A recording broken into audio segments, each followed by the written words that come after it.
She'll listen closely. When darkness wraps the world and dreams begin to stir, you've arrived at the right place.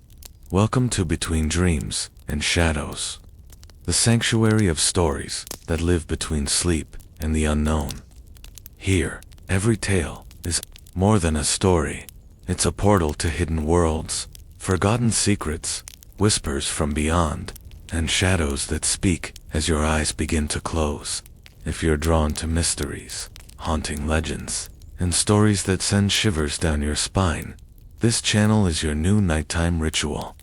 Before we begin, I invite you to become part of this growing nightbound community. Subscribe now and turn on the notification bell so you never miss a tale. New stories drop regularly, always under the veil of night. Like this video if you enjoy that chill before sleep. It helps this channel grow and lets me bring you deeper, darker stories. Drop a comment below. Have you ever had a strange dream or felt something watching in the dark? Your experience might inspire the next tale. Now, take a deep breath, turn off the lights, leave the world behind, and get ready to drift between dreams and shadows. Setting the atmosphere, it always began around 1:13 a.m. Not midnight, not the witching hour like in stories. No. The silence chose a stranger moment, like it was waiting for me to be just barely drifting off, vulnerable, teetering on the edge, between dreams and waking. That's when the whispering began. Soft at first, almost polite, like it was waiting for me to invite it in. I live alone. Top floor of an old apartment building no one seems to remember. The hallways creak as if something heavy walks them at night, though no one ever passes my door. The elevator works when it wants to. The neighbors, I haven't seen one in months. Their names are just vague blurs on rusted mailboxes. No lights from other windows, only mine. I'm not sure why I moved here. The rent was absurdly low, the view forgotten by time, and the walls so thick they swallowed sound. I remember feeling lucky. At first, a quiet place to write, I told myself. But now, when the silence arrives and wraps around me like wet velvet, I wish I'd paid more attention to how unnatural it felt to find such stillness in the heart of the city. The room darkens in strange ways at night. My lamp flickers sometimes, not because of power surges, but like something moves near it, casting a shadow where there should be none. I tried replacing it, even switched sockets. Same result. The shadow always returns. Not large, but human-shaped. Just enough to question. Just enough to doubt my eyes. There's a mirror on the far wall I've tried covering. Each time, the sheet ends up on the floor in the morning. Once, I left the room for 2 minutes to grab water, and when I returned, the cloth was bunched up in the middle of the room, like it had been twisted and thrown. I don't have pets. I don't have visitors. The air feels heavier at night, not cold but denser, like the space between things grows tighter. Breathing takes effort, like I'm inhaling more than just air, like I'm drawing in memory. And there's a smell, faint but present, of old wood and something else like pages burned in a fireplace long ago. Most people don't notice when something shifts in the fabric of their space, but I do. I feel it, like a thought that doesn't belong to me brushing against my mind, like a gaze I can't locate. Something is here. It watches, it listens, and I swear, it waits. Every night, it begins again. The apartment feels slightly different, like the angles have shifted a fraction of a degree. Like the room remembers me, but not quite as I am. I started leaving my phone on record overnight. I've deleted the clips every morning, not because there was nothing on them, but because I can't listen again. I don't remember falling asleep anymore. I only remember waking gasping, drenched in sweat, heart pounding in that dreadful moment between night and dawn, and always with that same echo in my mind. I see you when you're most alone. The first signs of disturbance, the first time I noticed it, really noticed it, was when the glass on my kitchen table shifted. It was subtle, just a faint clink against the wood. No breeze, no tremor. I was standing across the room. I heard the sound before I saw the glass move. Half a centimeter, maybe less, but it had moved. I stood frozen, staring at it. The air had that same dense texture again, like invisible threads were being pulled around me, rearranging something I couldn't see. I tried to laugh it off. "I'm tired," I whispered to no one, but even as I spoke, the words felt alien-like. I was parroting something I'd heard someone else say. My own voice sounded distant, underwater. The kitchen light above me flickered once, then held steady. I stared at it, daring it to betray me again. It didn't. Not that night, but the shadows started changing. At first, it was my peripheral vision, shapes that shouldn't have been there. A blur near the bookshelf, a shimmer of motion by the window, like heat rising off pavement only. It was the dead of night, and the air was cool. When I turned to look directly, nothing. Always, nothing. Then they grew bolder. I watched the shadow beneath my desk lengthen slowly over an hour, even though the lamp casting it never moved. I timed it, measured it. It stretched far beyond what physics allowed. And yet, when I touched it, nothing, just cool floor. But that wasn't what frightened me. What frightened me was the feeling. It's hard to describe. Imagine standing on a tall building and knowing, not fearing, but knowing that something wants you to jump. That quiet, coaxing pressure. That's what it felt like.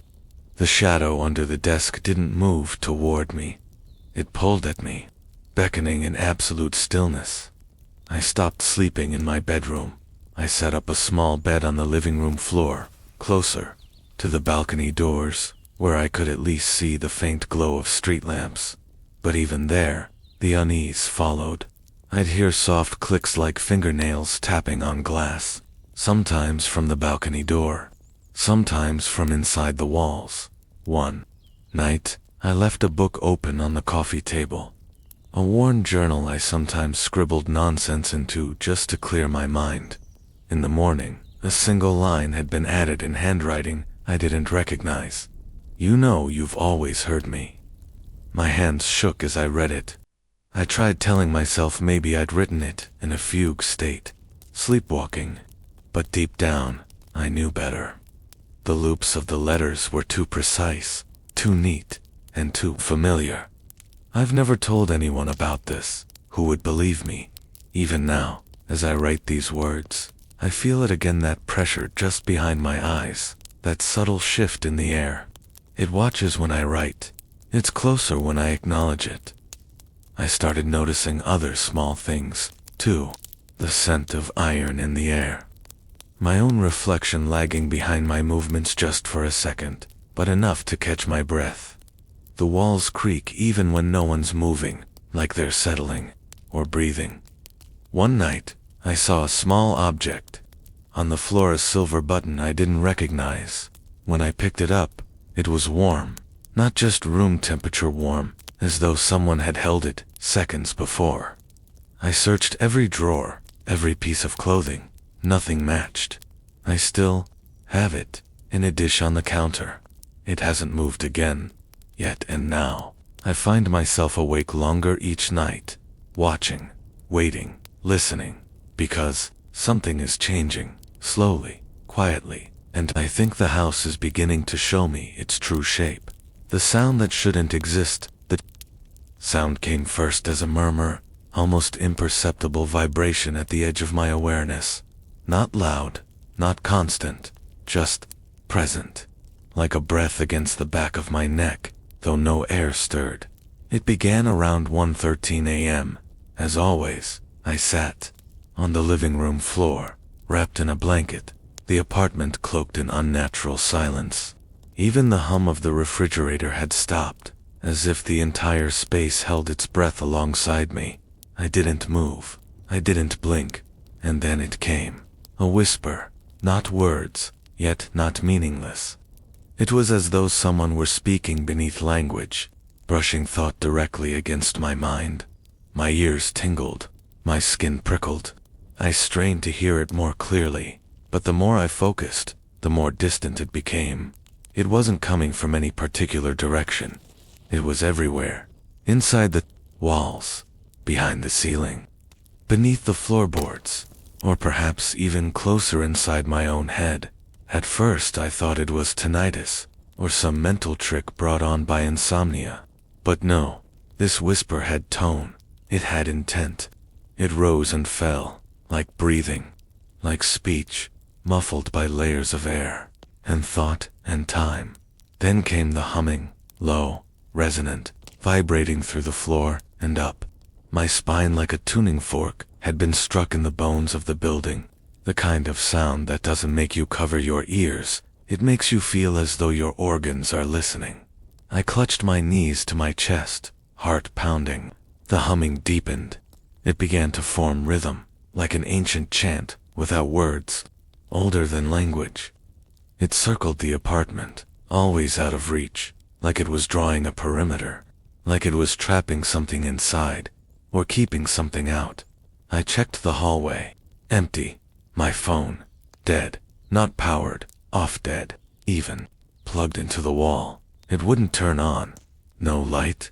No charge. Nothing then. Then the whisper grew bolder. It said my name, Eli. Soft. Tentative. But undeniably mine.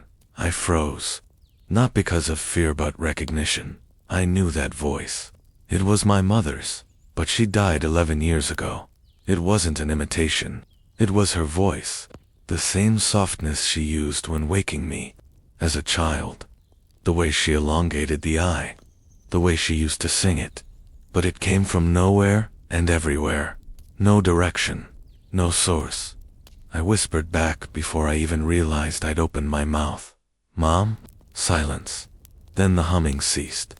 Instantly, like someone had clapped a lid over it. The whisper followed. The apartment plunged into an even deeper quiet, the kind that presses against the eardrums, begging to be broken. And then laughter, just a breath of it. Faint, feminine. Not cruel, but not kind either. A knowing laugh. A laugh that said, "You heard it now. You believe me." I couldn't sleep after that. I sat by the mirror uncovered, again watching my own reflection, hoping, praying, I'd catch something else. Something behind me.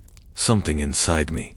But all I saw were my own eyes, wide and wet, darting side to side in silent anticipation.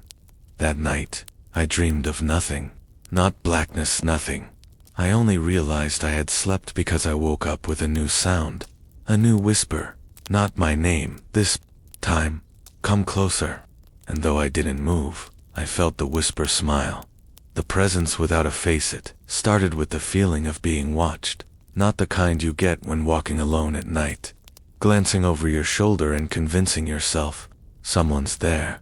No, this was different. This watching didn't feel distant or imagined. It felt close, intimate, as though something sat just inches away, face to face but hidden behind a veil I couldn't lift.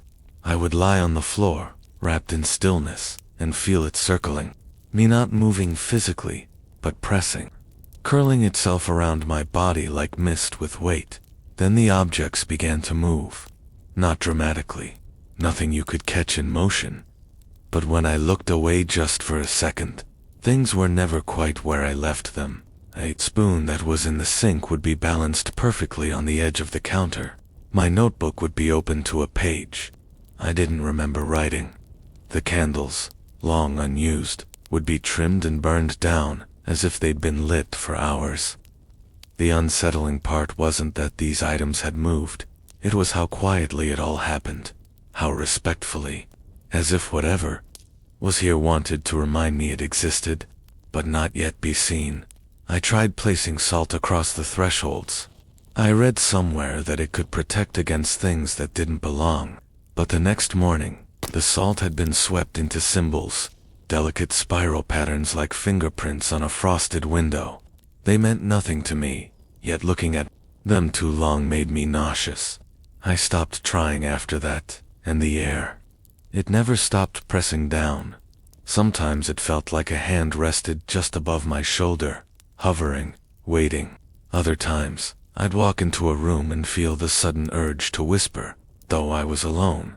I didn't want to disturb something, like it had just been in there, like I was trespassing. One evening, I stood in front of the mirror again. The glass was clean, the lighting dim but steady. I looked at myself for a long time, studying every shadow, every twitch beneath the skin. And then, for less than a heartbeat, something behind me moved. It was no trick of the eye, no fleeting blur. It was a shape humanoid, tall, faceless, but aware. By the time I turned, it was gone, but I wasn't alone anymore. Not fully. That same night, I noticed something stranger. I could feel its mood. It was as if the apartment now had a pulse, a low emotional hum that changed from night to night. Sometimes, the presence felt calm, almost tender. Other nights, it radiated coldness so deep I could see my breath. And always there were the whispers. Now, they no longer tried to disguise themselves as imagination. They came clearly, just behind my ears. They told me things I shouldn't. No things I'd forgotten. Childhood secrets. Dreams I'd had as a boy. The sound of my father's voice. Even though I hadn't spoken to him in 20 years, I began to lose track of time. I'd stare at the clock and watch minutes vanish. I'd blink and find myself standing in a different room, without memory of walking there. Sometimes, I would come to with the mirror in front of me, whispering to it without knowing why, my own breath fogging the glass.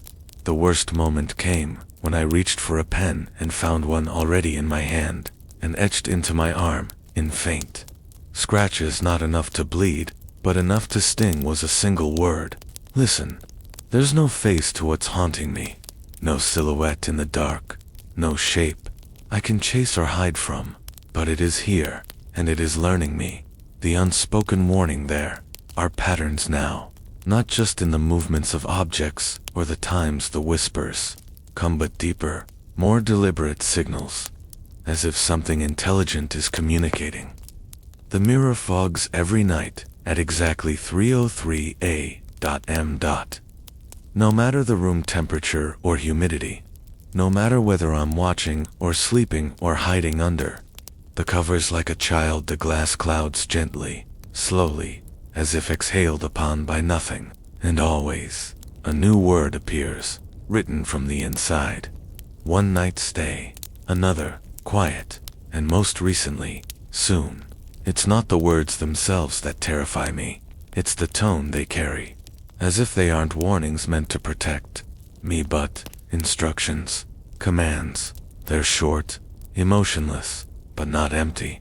They're measured, patient, and that patience, it unnerves me more than any scream ever could. I started logging them, photographing them, but the images always vanish by morning. Not corrupted, not deleted, just gone, as though my phone never registered the attempt. The journal I used to write them down, its pages began to tear themselves, not ripped frayed, as though tiny fingers picked at them for hours while I slept. And now, there are rhythms. The knocks, they started last week, for soft taps, always four, on the wall or the ceiling. Sometimes the floor beneath me as I sit. They don't match the building's creaks or my neighbor's habits. They're too intentional, too precise. One night, I tried knocking back, for taps, a pause, then, from behind the mirror, 3 knocks. I didn't sleep that night. I couldn't. My heart was a drum in my chest, pounding so hard I thought it would break my ribs. I sat in silence, watching the mirror, daring it to change again, and it did.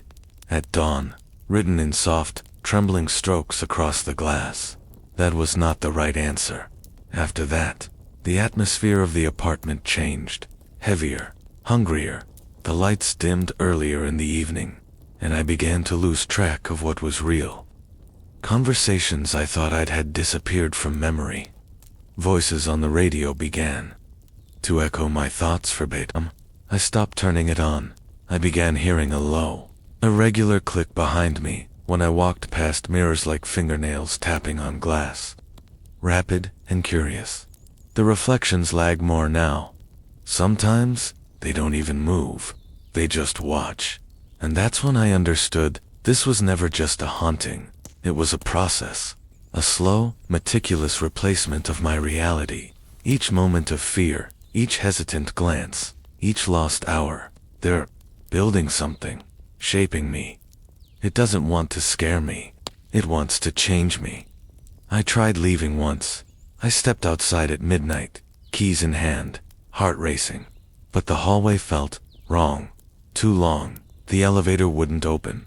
My phone wouldn't light up. And then, as I turned to go back inside, I saw it on the floor just outside my door. A perfect circle of scratched-in symbols, drawn like the ones in the salt, with one word in the center. Home. I haven't tried to leave since, because I know now. It doesn't want me gone. Not yet.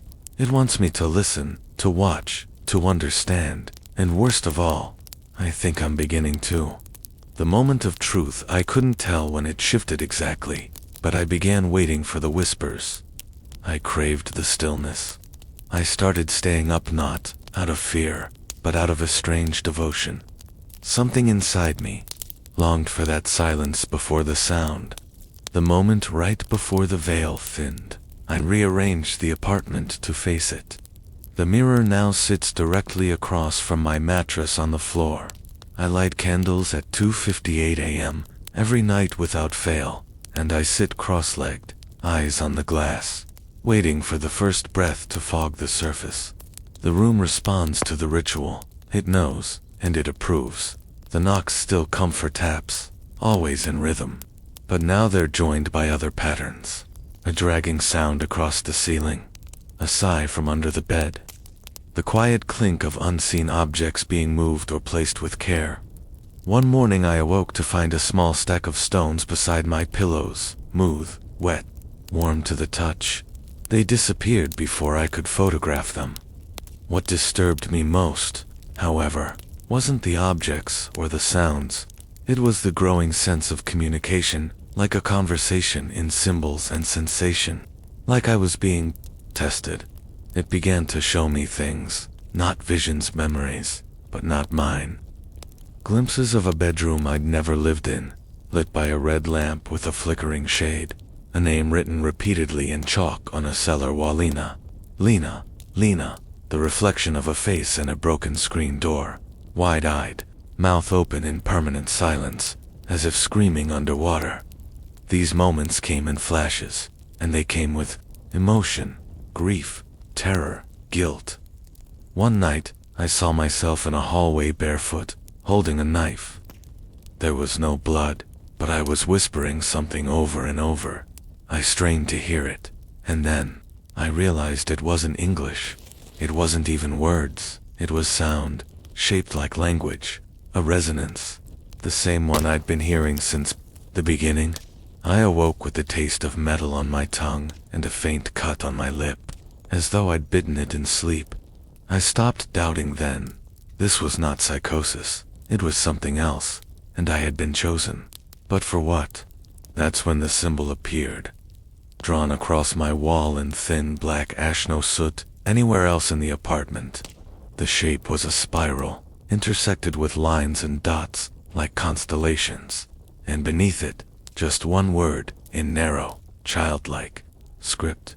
Decide. Decide what? To stay, to leave, to follow, to fight. I stood there, unmoving, heart hammering. The air around me thick with a soundless pressure, as if the apartment held its breath. As if it was watching, waiting. I felt a pulse, subtle but constant. A tether from the center of my chest, drawing me not toward the door, but toward the mirror. I approached it. For the first time, the glass rippled faintly, not like water, but like heat. Behind it, I thought I saw something stir, not a reflection, a room, faintly lit, identical to mine, but wrong. The angles didn't line up. The shadows were too long.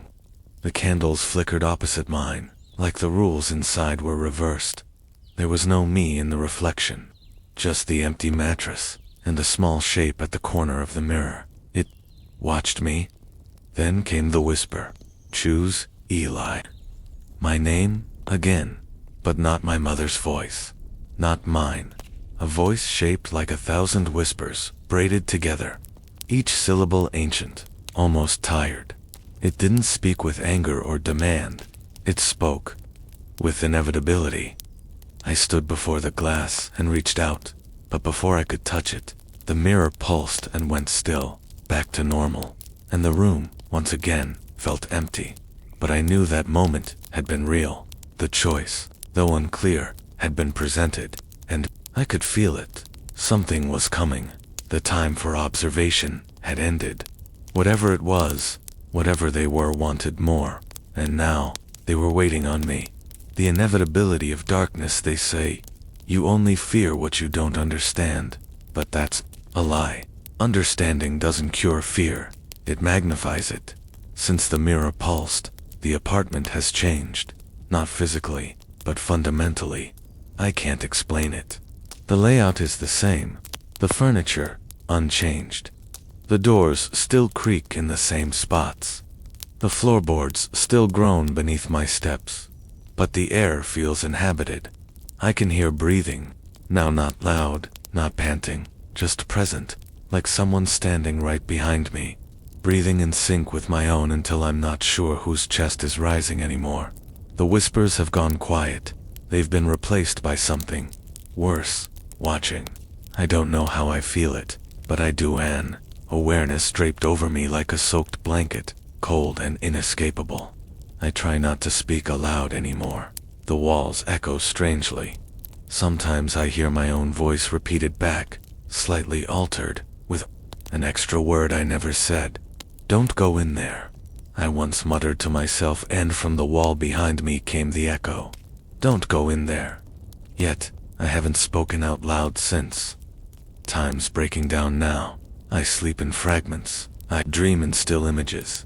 I wake up knowing things I never learned. Sometimes, I sit up in bed and realize hours have passed without memory. Sometimes my hands are covered in dust or soot, though I haven't touched anything. Once, I found my feet soaked in cold water. I followed the damp footprints, only to find they ended at the mirror. A few nights ago, I found my front door wide open. Not just unlocked wide, open, swinging gently. The hallway was dark, too dark, and in that darkness, there was something standing at the far end, tall, still, watching. I blinked and it was gone. The door slowly closed itself, without a sound, and then I saw it. The spiral, burned into the wood. On the inside of the door, the same symbol as before. I didn't try to remove it. I think I understand. Now, this thing, this presence has been teaching me. It's been showing me how to feel the dark, how to listen without ears, how to see without eyes. Fear, it turns out, isn't the final warning. It's the invitation. I had to cross the point of no return, and now I have. Because the mirror has changed again. Not just the reflection now. I can step through it. I discovered this by accident, or instinct. I'm no longer sure which is which. I pressed my palm to the glass and felt it give like skin, not solid. On the other side, there is no resistance, no air, no sound. I've only dared lean in a few inches. But what I saw, it's another version of my apartment. Yes, but not mine. The shadows move there, the walls breathe, and something inside, something just out of sight, watches from the corners. I think it's waiting not to harm me, but to take my place. This is no haunting. This is a handover. And now I know the truth. The whispers were never trying to scare me. They were preparing me, making me pliable, willing, ready, and deep in my chest. Beneath the terror, beneath the resistance, I feel it. A whisper of longing, the fear that stays last night. I crossed over, not in sleep, not in some dream state or hallucination, but fully, consciously. The mirror no longer offered resistance. It wanted me. I felt it. As I stepped through, there was no cold, no static shock, no otherworldly shimmer. Just a slow slide forward, like moving through warm, heavy water. And then silence. Not the kind you get in an empty house, or the dead of night. No, this was total absence. Sound didn't exist here. Light moved wrong. It dimmed corners that didn't exist in my own apartment. The angles were off, subtle at first, then unmistakable. Every piece of furniture was a degree or two out of alignment. My bookshelf leaned toward the ceiling. My window overlooked a street that curved up, like the horizon was folding in on itself. I stepped further in. The mattress was gone.